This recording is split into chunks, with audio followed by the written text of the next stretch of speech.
If you are going to wait until you are 60 to start experimenting, believe me, the losses are waiting for you. So there's a case for you to start experimenting some of this now. But does not necessarily mean you can start doing that after accessing the 20%. I wish that could sink in our heads. One is easily adaptable and flexible. At 45, one is expected to have tested the realities of life and you are beginning to settle. And also at 45, you will still continue to get a bit of salary. So the earlier you start experimenting, when the salary is still coming, the better for you. Also, your financial obligations have not yet peaked. You are going to have children, 3-4 of them at the university at the same time. 3-4 children at the same time. That time is coming, and I wish you could talk to somebody who is at it now. Those people exist. Talk to them now, they exist. But remember this. Past 15 years, you have only been saving 5%. What happened to the other 95%? Where did it go? You are so mad about the 5%. Okay, the officers added another 10. It's a 15%. Where did you put the equivalent of 85%? Where? Let's remove the taxes. We still remain with 50% or 60% of your salary. 15% has delivered something. Where did the other 60% after taxes go?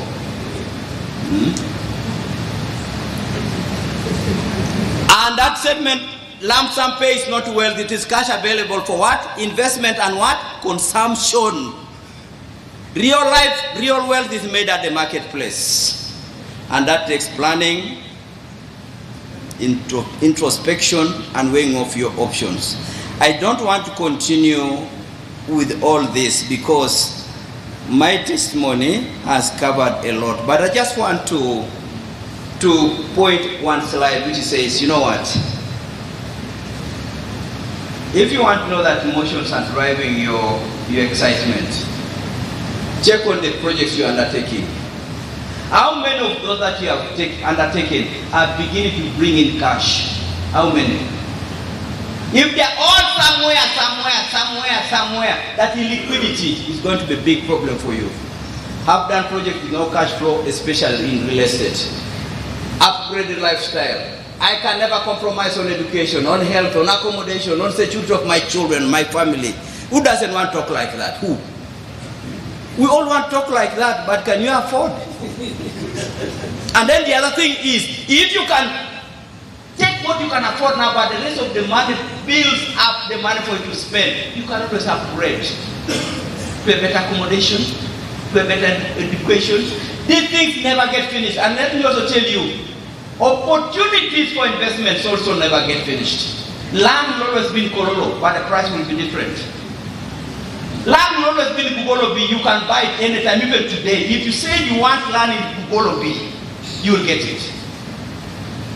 If you want land in Naguru, today I just say, please get for me land in Naguru, you will get it. Let me make it even clearer. If you want land just on this road here now, here, and just say, I want land on this Kitante close. Believe me, $2 million, but now why don't I give you 4? No, I'm not selling. No, but I can give you 5. The person goes home and says, there was a fool who came today saying, you can take our land. Can you imagine $5 million that place? We can ship quickly to Kololo. You call him. The fellow who was not selling is now telling, let's sign an agreement. Never get excited by people who say, this is a one-off opportunity. You will never get it again. Brush off the fool. Opportunities will keep coming. Clap, please. I know you're going. They will keep coming. But please be sober, be clear-headed. Don't be a mini bank. What's the way out? Let's start with the dons. But now even those dons have been covered. I'm not going to take time there. Where are you getting your advice from? Are you pursuing recognition? Are you chasing deals? Are you thinking that the cash you got is now wealth? Never confuse large cash with wealth. Wealth sustains itself. Cash is available for just movement. Those cure for those emotions have been tackled somewhere, but I've added in there. Please, they are important, extremely important. Now, some of you are here, you still have another 10 years to work. Some of you have got another 15 years to work. Use this opportunity to start your being in employment, to prepare yourself for a hard job of running private enterprise. And I am starting by saying, you need to qualify your current job on a daily basis. Past 45 years of age, shift your concept of work from a job to now a career, a calling, a legacy. Where you are now saying, whether it's at midnight, I'm coming to work, and when I listen to Apollo and the team here, I just saw people of a career kind of, a legacy picture. They are simply saying, even if it's at midnight, let me respond to this Ugandan. If you do that, you are preparing yourself to run that chicken business. A snake will enter a chicken house at midnight. Will you say, it is not working time? It's not working time. Mr. Chicken, you wait up. The one that starts at 8 o'clock. You feel like artificiality has been deeply put into your blood. A calling simply means every person who has reached me is burning with something that I can solve. Get up and do it. There's no working time here, there's no reporting time here, there's a person who needs to be given a solution. If you see that slide there, it is such a beautiful slide. Let your office be a laboratory for acquiring skills for your own investments. How? Do not just obey rules and systems, improve them. Do not just respect authority, outlive supervision. Let the Frederick be not necessary as Apollo is doing his work. When you see Apollo doing his job here, Fred can go and he has enjoyed himself in California, wherever it is, this man will just continue. He says, whether there is a friend or there is no friend, this is the job I'm going to do without anybody checking on me. Do not just meet targets, exceed them, and don't ask for extra pay. It will come on its own. Anyway. Now that slide is an interesting one. Friends, there's a minimum way to confirm that you are beginning to get into the game properly. If you are now 40 years, check how much salary you are getting now. And ask yourself, outside the salary, is there another income that is flowing, which is at least 20% of my salary this side? Is it there? You are 40 years. If you are 45, we are talking of 50% equivalent of your salary should be coming from outside. If it is not coming, you are looking for the 5% from Nssf and you are mad. Friends, where have you been putting the rest of the resources? Is it flowing in? If you are 50 years, then your side income should be exactly 100% the same as the salary you are getting. It's you to check, it's you to check. It's you to check. Past the 55 years, this money now that you are getting outside is more than what is coming from the 30-day salary. May I say this, friends? May I say this? And I'm going to say it quite clearly. If you experience only one inflow to your bank account, and that one inflow comes every 30 days, you're in trouble. You have only one inflow. The rest is what? Outflow. Remove. Only one inflow. And it comes up every what? 30 days. And it's always around the 30th there. And as soon as it has ended, it's all taken. Then the account again is dormant until the next. And they're even asking finance, have they remitted our money? Have they remitted the money? Have they remitted our money? If that is where you are, trouble and trouble again. So just remember that slide and check where you are as you go for the money. If you have already taken the money, leave here and go and redeem it completely. Don't touch it again. Pray for it, and then pray to your God and just say, no making an error here. Nssf has been making a return of 11%.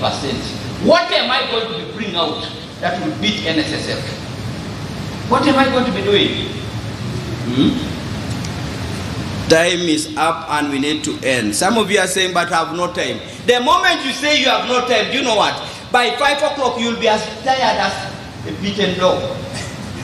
You will be completely tired because you told the brain. You can't talk and the brain does not respond. Impossible. But from 5 o'clock until the time you're supposed to eat your dinner, maybe 8 or whatever, you can do a lot. So, allocate your time. At the office, be productive 8 hours. Sleep 8 hours. And did you know that if you have been a very unproductive person in the office, intrigue, quarreling, fighting people instead of getting beautiful calls from happy customers, you go to that bed and you toss and toss and toss, you don't sleep. Because the daytime was full of quarrels and bitterness. The next day again, bitterness and quarrels.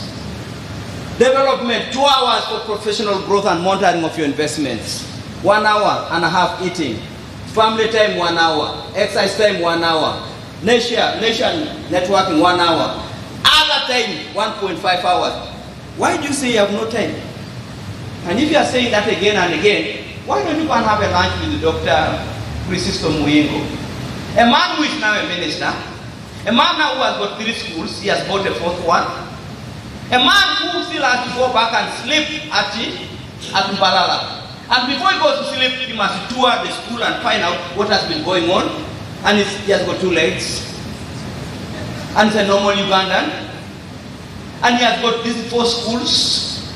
And you're here saying, and he's a minister, where we're actually bashing them. That's the thing there. Allocate your time. Finally,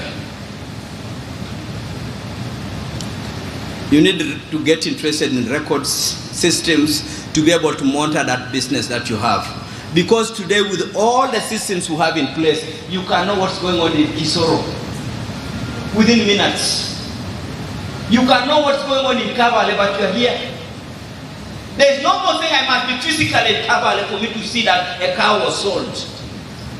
You can get it provided you say, give me the records on a daily basis like this, and then there should be someone also going to be checking with another record somewhere, and then you keep adding those 2. This thing of saying I need to be there physically. Do you know one time you'll be there physically and people will be stealing while you are right there? Without the systems that you think being physical is enough, useless. Useless and nothing. In fact, we call that one a dandahead. A nincompoop. Those are big words. A dandahead, a nincompoop. Those are big words. You are really empty and your head is full of bones. Just bones. I want to leave it here and say, friends, the closing is saying, there are hundreds of ways of accessing cash. You can get it through the job, miracles, casual labor, begging, lying, stealing, inheritance, grants, picking from the roadside. All those are there. But there's only one way of earning, keeping, and expanding that money sustainably. It is through the market. What are you selling? What's the customer saying? Is he coming back? And how about the competition? Are you managing it? If you are, welcome to the game of becoming rich. Thank you so much, and please enjoy your life. Thank you. Thank you. Thank you so much, Mr. Ochiche. Another round of applause, please. Thank you and thank you. It's at this juncture that I need to add the disclaimer that the views you've had are completely Mr. Ochiche's. The names don't say Nssf called us names. No. He was sharing from his experience. Thank you so much, Mr. Ochiche. Poverty is the lack of options. If you do not have options, if Nssf is the only option, you are poor. As we wind up, let's explore options and then go into the Q&A, which won't take that long. Britain, kindly come and give us some options, as also Nssf voluntary, you come closer. Britain, these people are going, and let's just hear some of their options. Ladies and gentlemen, good morning. My name is Ronald Kasolo, and I'm the head of the investment company of Britam, and I would like to thank you so much for coming. Certainly, a lot has been said in terms of lessons. So much has been shared about statistics, but at this point in time, we'll get into the different investment options. Before you can start. Yeah, sorry. You can go ahead. Okay. So before I do that, I would like to share a few things. First and foremost is to thank Nssf, management for giving us the opportunity to come and participate in this money school. Nssf is special in many ways. First and foremost, Nssf made a commitment to pay the midterm access, and indeed Nssf has paid. What I've picked from today's presentations is that people don't want to access their money, which is a bit interesting. Secondly, I'd like to thank again Nssf for these discussions today in this money school. Financial literacy is part of our financial philosophy at Britam, and we're very happy to participate in these discussions. Lastly, I began my career at Nssf.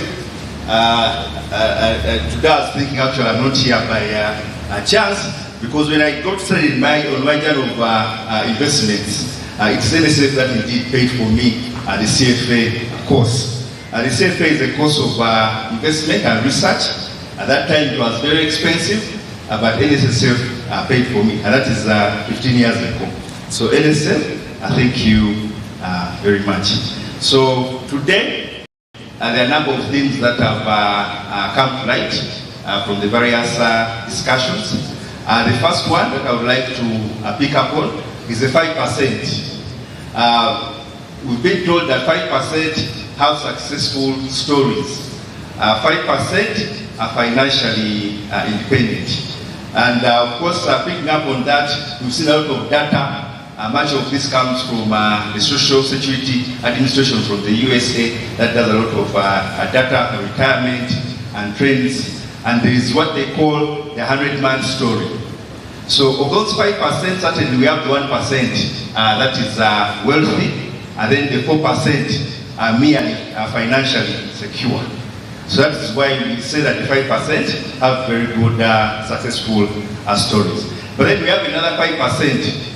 These are people in retirement. They continue working. They continue looking for opportunities to be able to have some cash flows. So suddenly we see that from the 100-man story, 10%, you could say they are somewhere looking towards the comfortable story. And we also have the 90%. In the 90%, which is the case for Uganda, given the data from Nssf, within those, some of them die, and then others are usually dead broke.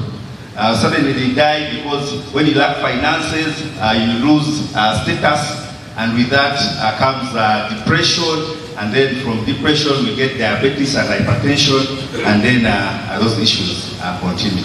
So that is the 100-man story. Secondly, I've been told in this room the age is 44.9. Now what that means is that we belong to Generation X. When you look at the cohorts of people born at the same period of time, and you start all the way from the baby boomers, you come to Generation X, and you continue the millennials. In this group, we happen to be in that category of Generation X, which is somewhere between 43 to about 58 years of age. Now, there's something interesting about being in that category. The first thing is that from the trends that we've seen, if you look at sources of retirement, finances, you analyze the baby boomers, you come all the way to the X, up to the millennials. We see that initially, when it came to retirement, people used to depend solely on their pension or social security. But over the years, there has been a growing trend of savings and investments being an additional form of retirement finances in addition to pension and social security. And that is very important. The other thing is that, of course, looking at that trend, if you take the investor life cycle, having done a lot of accumulation in our 20s to 30s, we are now at the tail end of the consolidation phase. What does that mean?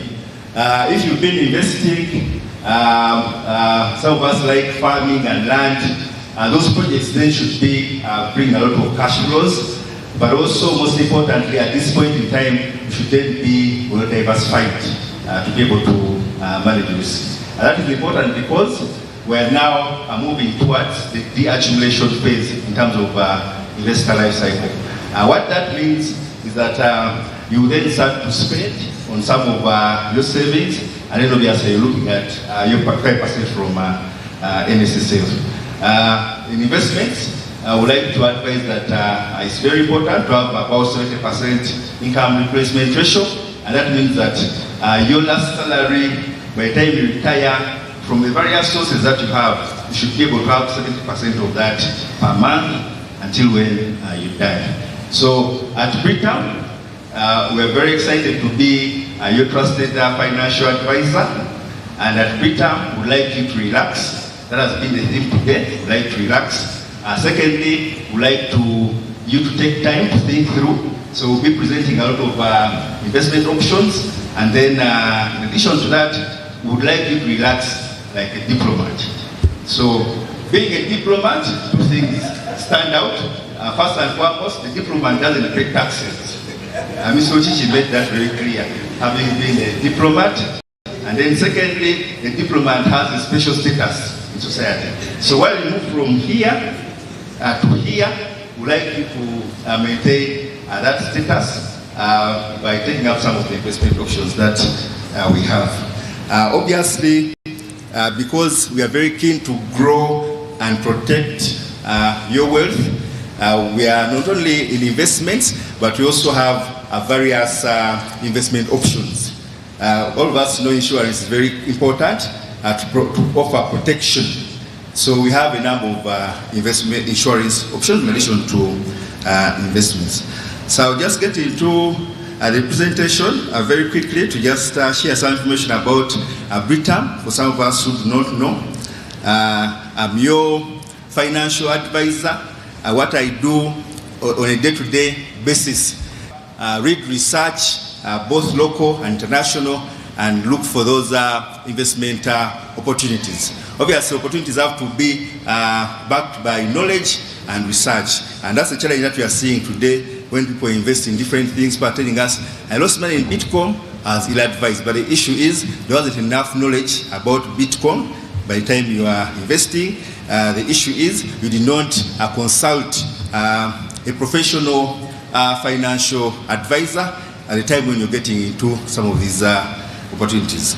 So Britam, really our goal is to be that trusted financial advisor, offering a range of solutions from insurance to investments, banking, property, and the likes. And with me here today, because of that one-stop shop solution, we have our head of a single distribution driving that agenda, Andrew Mujuni. Please stand up for recognition. So Andrew is at the center of driving that agenda to be your trusted financial advisor, offering a suite of financial solutions, not just investments, but a whole range of them. So in terms of regional presence, we are in 7 countries, the whole of East Africa. Obviously, Uganda was the first country the group expanded into in the region.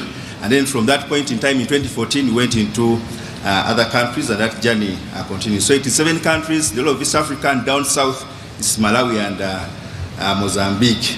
In those various lines of business that I've mentioned, these are the products that I've indicated. So when you look at this cycle, you see that the opportunities around retirement, the opportunities around investment funds, and then a whole suite of both life and general insurance solutions. So across the group, we have about 14 subsidiaries. I represent the Britam Asset Managers in Uganda, being the head, part of the 14 subsidiaries there. Also in Uganda, you know that we have the insurance company, which has been here much longer, for about 10 years plus, and the investment arm has been here for 5 years. But obviously, our experience goes back 50 years, and that's the track record that we are bringing to Uganda. So really, having talked about my job of managing money and looking at research to identify investment opportunities, we're working with thousands and thousands of Ugandans to ensure that they have financial security every step of the way. And so far, by December, we had about 800 billion. That has now moved to 1 trillion, coming from different investors such as yourselves, and that continues within the group. Because we also look at the Kenya business, that's about $2.4 billion of savings that we are responsible for in those various across the different groups. Today I'll be talking about our unit trust products, and those are the ones we are featuring here. And Goody Daily, they are very important. I mentioned how these products will help you relax like a diplomat because of the tax-free status. And obviously, the flexibility in terms of providing you cash flows so that you're able to think, analyze opportunities while you're taking your time, and then you're earning a good income as you look for opportunities. In terms of who owns Britam, because I know you're asking yourselves, I know you're wondering who owns Britam. These are the shareholders. The first one is IFC World Bank. IFC World Bank looked at companies in the region and decided to invest in Britam up to 9%. And then we have the investment arms of governments in Europe. So the investment arm of France, Germany, and Netherlands, they are shareholders in Britam through a consortium called Africa Invest, and those represent 20%. And then we have Swiss Re. Swiss Re is the largest reinsurance company. That's also a shareholder up to 16%. So why is this important to us? This is key because of governance. It means that we take issues of investor protection seriously.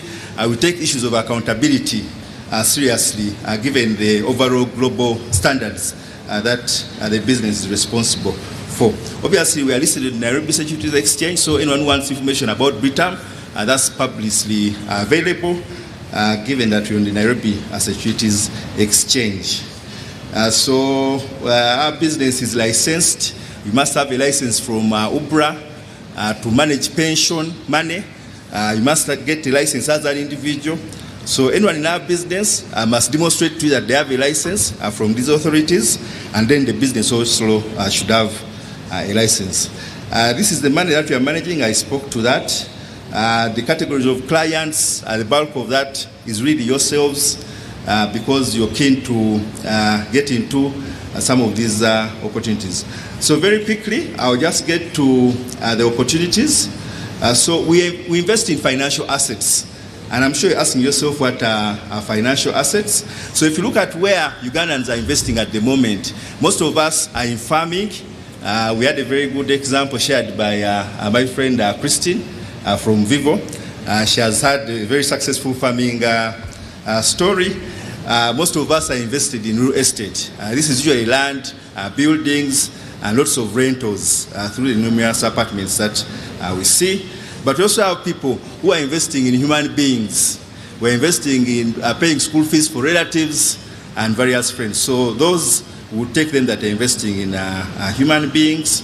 And then we have investments in what we call immovable assets, things like lorries, trucks, borders. That's another category of investments. So we come in and offer financial assets. In this category, it's really the low risk opportunities, the treasury bills and bonds that have been spoken about, and then we have the stock market. So for those who want to take on a bit of risk, who can invest for about 5 years, those can invest in the stock market. Recently we had MTN. Most of us invested, very good company, the largest company so far, listed on the Uganda Securities Exchange and in the region. We saw how successful that was, and the price continues to do well. But obviously there have been a couple of other opportunities, and there are many other opportunities. For those investing short term, 1 year and below, then you look at the bonds, you also look at the bills.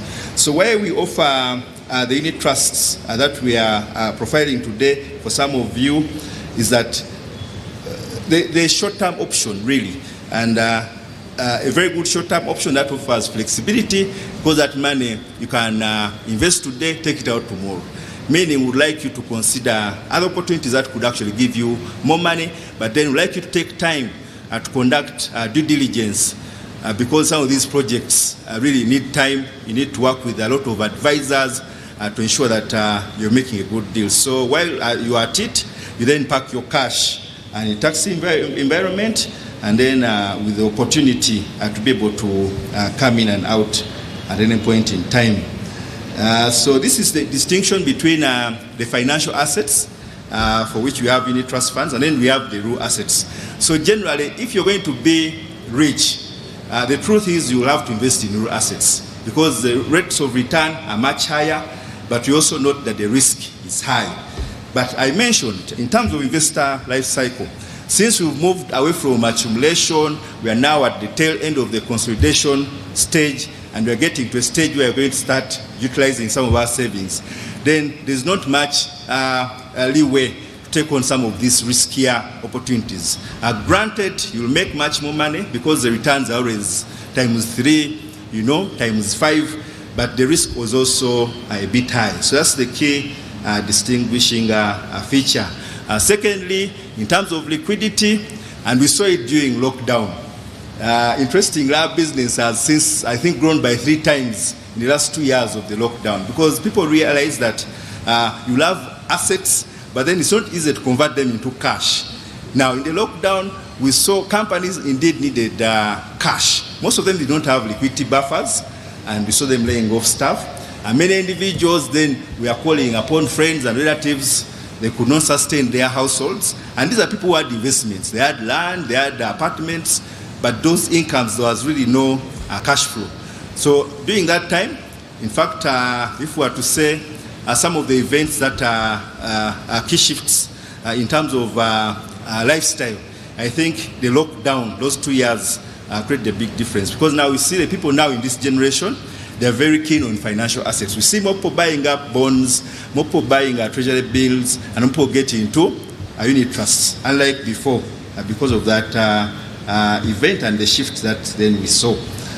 In terms of value, I've mentioned the ones that will make you rich are the real assets, but where we are, the risk is high for us, because you can lose value over time, while for the unit trusts, which are a bit stable, you are earning every day, and then you're having interest on interest because of the compounding effects. So those are the differences, if you're wondering. And if you say what are the real assets from the descriptions that are provided, farming would be under real assets, buildings and rentals would also fall under the same category, immovable assets, and then obviously we have financial assets. So these are the financial assets we have in Uganda. We are familiar with all of them, apart from unit trusts, which are new, but have also been around for the last 10 years. Diversification is important, given where we are.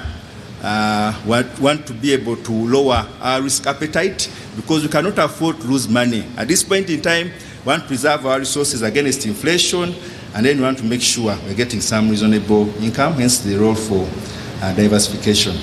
So in terms of the way forward, those who are investing long term, and you have a horizon of about 5 years, you can always invest in the stock market.